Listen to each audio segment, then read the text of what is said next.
আপুনি মোক এটা প্ৰশ্নৰ উত্তৰ দিয়কচোন, এই যে আৰক্ষী প্ৰশাসনৰ লোকক হাতে হাতে লাঠি জোং লৈ একাংশই প্ৰহাৰ কৰিবলৈ খেদি আহে, এইসমূহ ভিজুৱেলটো আপুনি দেখিয়ে আছে। এই ভিজুৱেলসমূহত আপুনি দেখিছে যে একাংশ লোক যি হাতে হাতে লাঠি জোং লৈ আৰক্ষীক প্ৰহাৰ কৰিবৰ বাবে খেদি আহিছে উচ্চস্থলীত, আৰু দেখিবলৈ পোৱা যায় যে আৰক্ষীক প্ৰহাৰ কৰিবলৈ তেওঁলোকে কোনো ধৰণৰ কুণ্ঠাবোধ নকৰে।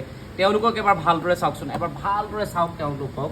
আৰু এতিয়া আপুনি মোক এটা প্ৰশ্নৰ উত্তৰ দিয়ক যে এওঁলোক প্ৰকৃততে কোন, এওঁলোক প্ৰকৃততে ক'ৰ পৰা আহিছে। এওঁলোকে বিভিন্ন সময়ত মন্তব্য কৰে যে এওঁলোকৰ জন্ম হেনো অসমতে হৈছে, এওঁলোকৰ পূৰ্বপুৰুষো হেনো অসমীয়া। যদি এওঁলোকৰ জন্ম অসমতে হৈছে, পূৰ্বপুৰুষো অসমীয়া, তেতিয়াহ'লে এওঁলোকৰ ভাষাত কিয় অসমীয়া নহয়, সিহঁতৰ বেশভূষা কিয় অন্য প্ৰান্তৰ যেন লাগে। আৰু আটাইতকৈ ডাঙৰ কথা, অসমীয়া মানুহ খুব সহনশীল, অসমীয়া মানুহ খুব ধৈৰ্যশীল, তেতিয়াহ'লে এওঁলোকৰ মাজত সেই ধৈৰ্যটো কিয় নাই, সেই সহনশীলতা কিয় নাই।